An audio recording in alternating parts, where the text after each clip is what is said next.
It's only 41 days left. It's only 41 days until 2K26 is finally released. And we just got the first chunk of information from the 2K devs in the community, man. So, let's dive straight into it. So 2K basically dropped like this long 30+ minute video. They did a live stream, so I'm just gonna put it all in a nutshell for you guys so you can decide if you want to buy the game, and what, if you are buying, what's good to be hyped about. So just a few small notes before we start. The info that they dropped in the video only includes the new gen consoles, okay? So PlayStation 4 and Xbox One, y'all are cooked, okay? Y'all are cooked. If we take a look at the roadmap that 2K dropped, we can actually expect to see this info on all these dates, okay? So we know that in the week of July 28th, we're going to see the gameplay. The My Player Builder we'll see in the week of August 4th. My Team we'll see during the week of August 11th. My Career and My NBA we're going to see in the week of August 18th. And finally, the one that we all care about the most, the City and the Park.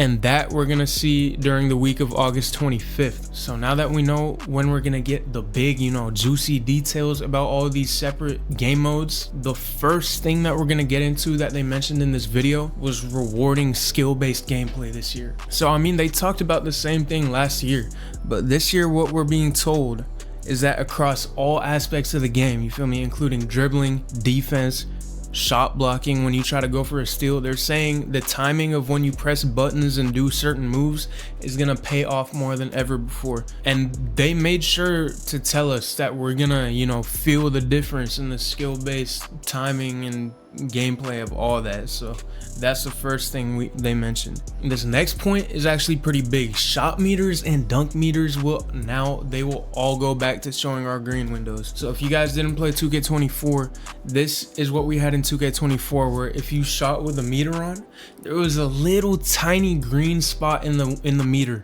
that showed you when to let go. Now I don't know if it's gonna be similar to that game or if it's gonna be different, but what I can tell y'all is this year we're gonna have a pure green window, okay? Pure green window, absolutely no RNG. And what this means is that regardless of what shot you're taking, you're always gonna be able to green it. If you know the timing, if you know where the green window's at, you're always gonna be able to time it. No RNG means no random chance with your shots at all, man. And shoot, I don't know how that's gonna be, but I'm really hoping that it goes well with the gameplay, bro. I'm really hoping.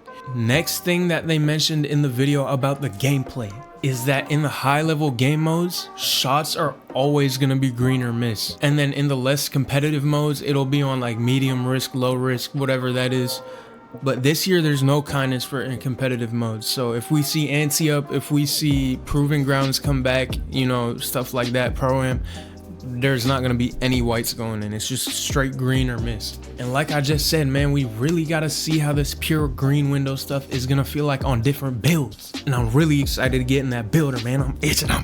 Bro, I'm about to be in that thing for hours when the game comes out. I don't know what we're gonna cook up, but it's gonna be crazy. The last major in gameplay type news we got from this video was that the layup timing is always gonna be on. You can't turn it off this year. You're gonna have to learn how to time your layups if you want to make these cheesy ass layups, man. These slashers that had like 90 driving layups aren't gonna be making these up and unders with real player percentage, just tapping X and getting bailed out. It's not gonna be like that anymore, which I personally rock with, okay? Next topic, man, the My Player Builder. Ladies and gentlemen, I'm not gonna lie. There's one thing that makes me really excited about what they're giving us this year, and that's the fact that we're finally being promised build diversity, bro. What this means is we hopefully just won't be seeing the same lineup all year like we just did this year. Like, it's gonna be a 5'9" that can shoot from Uganda, and then they got an interior big that got 99 rebounding, and then you might see a 6'7" popper slash lock slash whatever the hell it's gonna be, bro. This also means that taller builds will be more effective. Please, bro, please, Ronnie, just make them be able to dribble. Bring back my 6'6" playmaker from 2K17, and you can have my money. Simple. Another big thing they added is that now in the player builder, you can see your player's potential body types, okay? So hey, Lil Timmy, when you see that your 120 pound 5'9" sharpshooter can't get Burley body type, you can't get mad about it anymore, okay? Don't come crying about it. Mike Wang finally got you right. Cap breakers will return this year. And to be honest, bro, I don't mind this at all. I don't mind it at all. I think it's a good way to reward people who play the game and grind, you know, because the time they put into the game is exchanged for, okay, you can boost your player up a little bit. So I don't know. I don't know how you guys feel about that. Let me know, but I think it's actually good.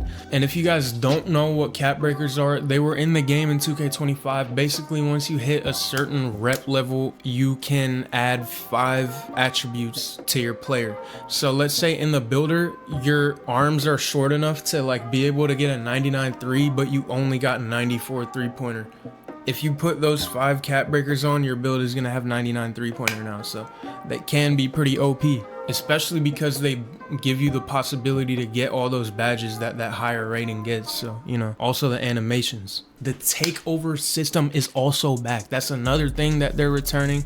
The 5-bar system where you play and you get hot, and then if you mess up, you know, your takeover goes away. I don't know. I don't know, bro. Like, it was cool. It was alright, but what they're saying is that the system won't be as intimidating as it was last year. I don't know what that's supposed to mean, but what I'm assuming is that's probably gonna mean like there's less overall different takeovers to choose from. We'll have to see, bro. We'll have to see. Not too much info on that right now. So I'm skipping my team info for now, but one thing that I do want to touch on about my team is that, bro, every week they're gonna hand out $10,000 IRL, $10,000. They're giving out every week to the winner of King of the Court in my team, along with the 1 million VC prize, which they had last year. All I know, that game mode will be completely unplayable this year, bro. The people who have money to just spend on packs like, oh, I want this new card that just dropped, I want this because I want to guaranteed win this $10K. That's the only thing that's gonna matter to them now. So, you know, that mode, shoot, I don't know, bro. It might be cooked for good now. But I am wondering if they're gonna bring something like that to park game modes. That would be interesting. Spike Lee is back, bro. Spike Lee is making his return from 2K16. That was the last time we saw him, man. Victor Van Leer, frequency vibrations, man. What? We're gonna have a new My Career story, and it's called Out of Bounds. And guess what? We can finally go to the NBA draft again, man. We don't, bro, that was like one thing that lost the story so much aura, is that you just load in, you choose which NBA team you're on, and like, okay, now you're just in your first NBA game. That is such an L. They're still making it possible to choose the team you get drafted to, which is like, bro, just make it so that you have to get drafted, bro. 2K13 type vibes. You gotta actually do good in the combine and stuff, or the showcase, the rookie showcase, bro. Let me know if y'all remember that. That's ball knowledge right there. Apparently though, they're saying if you choose to have a workout with a certain team this year, you can convince them to like draft you, but I don't know. Let me know what y'all think about that. And here's what a lot of y'all are gonna care about, man. The park is finally getting a new design. No more of these futuristic floating platforms and robots flying over my head and messing up my lag and stuff like that, making my lighting glitch out, having me run around for minutes just to get to a court, jump off, do front flips off these platforms. Like, bro, I'm trying to just play basketball, man. So what they're telling us is we're getting a realistic park design, something that we would see in the real world. That's exactly what they told us. Another thing they mentioned about the look of the park is that the lighting won't change throughout the day. So there won't be any like shadow glitches, anything like that. I don't know how to feel about it always being like daytime, because I don't know, like nighttime park vibes could be cool, but overall I'm just happy they're going back to the old vibes, bro. And how easy would it be for them to just bring back the OG affiliations? But they won't do it. They just won't do it. Okay, the very last thing I want to touch on in this video is this graphic that 2K released. So if we zoom in here on the board, y'all see this little paper? It's titled MP, and it shows a literal archetype from the game, man. It shows a literal archetype. Small ball forward, 6'7" with a 7'1" wingspan.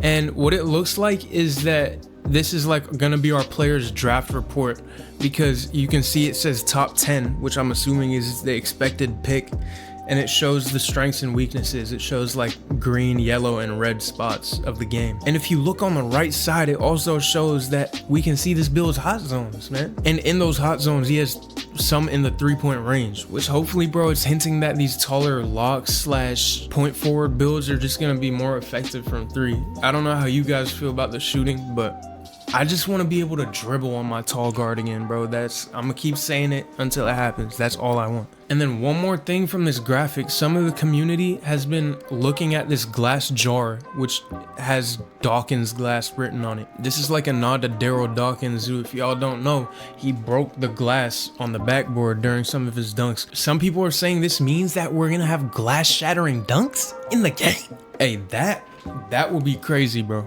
But at the same time, it could just be a little Easter egg they're throwing in there. Let me know what y'all think about that. Anyways, fellas, that brings me to the end of the video. Please subscribe and turn on the noti bell to stay updated with this daily 2K content, news, information, all of that. Join the wave, man. We going up from here. Catch y'all.